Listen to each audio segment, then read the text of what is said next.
Hello and welcome to Books with Alison. I am Alison, and today we are reviewing Love in the Time of Cholera by Gabriel Marquez. And I picked this one up at Barnes & Noble because it was a winner of a Nobel Prize, and it was also buy one get one half off. And it's like, I just had this thing in the back of my head like, oh yeah, this is one of the classics, one of the greats that I want to read. Now, I'm going to tell you right up front, there will probably be some spoiler alerts in here, so if you haven't read it and you want to read it, I'm going to tell you some of the plot. And part of me is like, you can't talk badly about the great books in the world. We're not allowed to have negative criticism. I'm supposed to sit here and be overflowing with positive praise, and I will tell you, I was deeply disappointed in reading this book. I thought it was really well written. So on TikTok right now, there is a book that's like going viral, and it's like the Blue Ice Planet Aliens erotica. Awesome. I read it. I thought that was horrible too. It was written in the style of like a second grader writing a book. So I'll tell you that like reading this book, The Love in the Time of Cholera, it was well written. Like it was written by an adult for adults. The prose and the poetry and the descriptions were wonderful. I really did feel that it brought me into the scenario of the book, but I didn't want to be there at all. So the back says Florentino and Fermina fall passionately in love. What does that mean in this time frame? It meant that they sent each other a couple letters. Now this is supposed to take place in I think like the late 1800s, right? So they didn't have any connection. So it was hard to follow that as well. But Fermina married somebody else, okay? And as Florentino, rises in his business career, he has 622 affairs.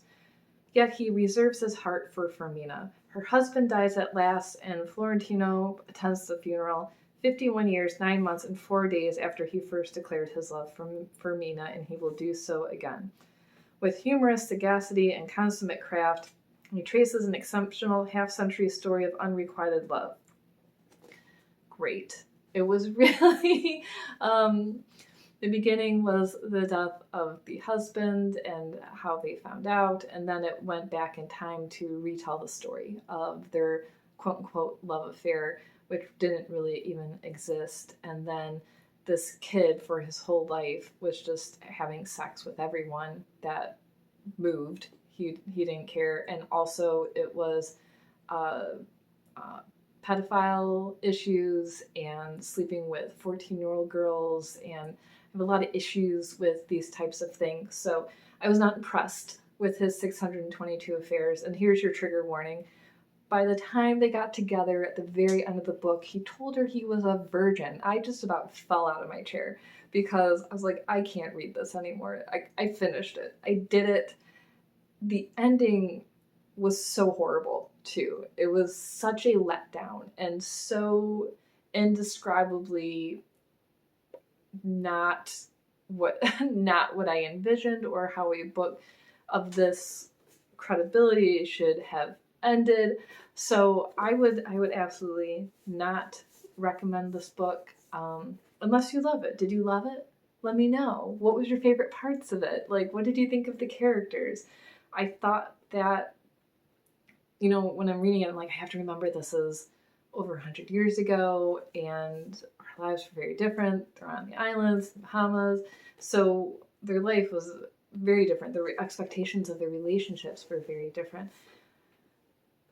So I understand a woman who wasn't allowed to own her home or have her own money or work, or, all of those things that women weren't allowed to do. Had to be with a man who could do those things for her and living that life. But not recommend it at all. So it was a read. I'm not going to say a good read, obviously.